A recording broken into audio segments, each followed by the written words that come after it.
Ah, Seigneur, j'ai échoué dans ma vie. Un croyant ne dit jamais ça.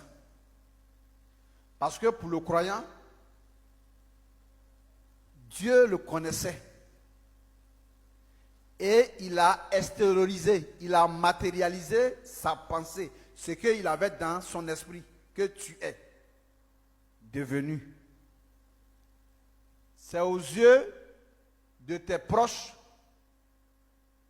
que tu viens d'arriver, que tu viens d'exister. Mais pour ton Créateur, tu existais dans sa pensée. Donc maintenant, pourquoi tu ne dois pas parler de j'ai échoué? Parce que quelqu'un qui a pensé à un camion de 10 tonnes. Le jour où ce camion commence à transporter des graines en raison de 8 000 francs par jour. Et puis ça fait 2 semaines à 3 semaines, il n'a pas de travail, il n'a pas de contrat. Et puis il trouve quelqu'un qui a 20 tonnes d'or. Et un seul voyage, c'est 1,5 milliard. Quand le propriétaire du camion de 10 tonnes, qui est face à de l'or de 20 tonnes, se sent incapable d'assumer le contrat, parce que son camion n'est pas dans les capacités nécessaires. Quand il s'assoit et puis dit que maître, il a échoué à ce grand marché, il est fou.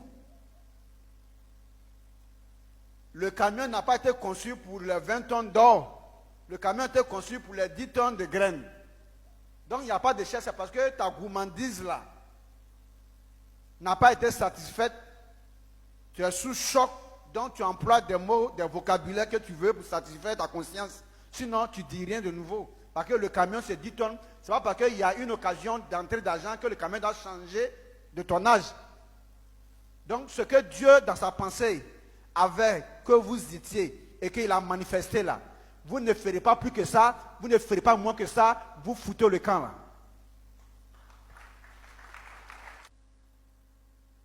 Quand il a donné à l'un de vos doigts de démanger dans vos oreilles, vous ne prenez pas ce doigt-là pour dire OK.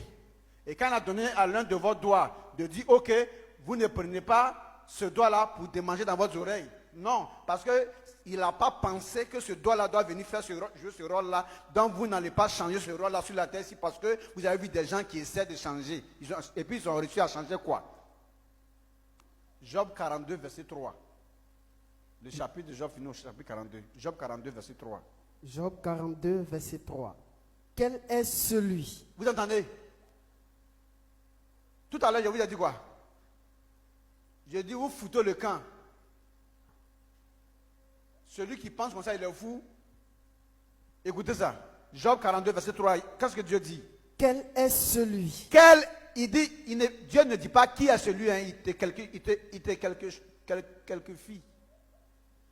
Il te chosifie quoi. Il doit dire qui est celui. Il dit quel est celui. Là maintenant, il s'adresse à ta personne. Quelle est cette personne? Quelle est la personne qui a la folie qui est devenue fou d'obscurcir mes desseins pour rendre noir ce que moi j'ai blanchi? Obscurcir un dessin, c'est quoi? Ça veut dire que moi, Dieu, j'ai planifié une réussite et il y a quelqu'un qui est venu rendre ténèbres cette réussite-là, donc mettre de l'échec là-dedans. Et tu crois à ça dans une église et tu pries. Et tu jeûnes pour ça. Il dit, tu es fou. Tu parles, tu t'adresses, c'est de moi Dieu tu parles. Je t'ai sorti pour que tu sois professeur de ton état. Et tu me dis qu'il y a quelqu'un sur la terre qui a obscurci ce dessin-là et toi tu es devenu insisteur. Retiens que c'est parce que tu avais sorti pour être insisteur que tu es devenu insisteur. Que personne ne peut obscurcir mes dessins.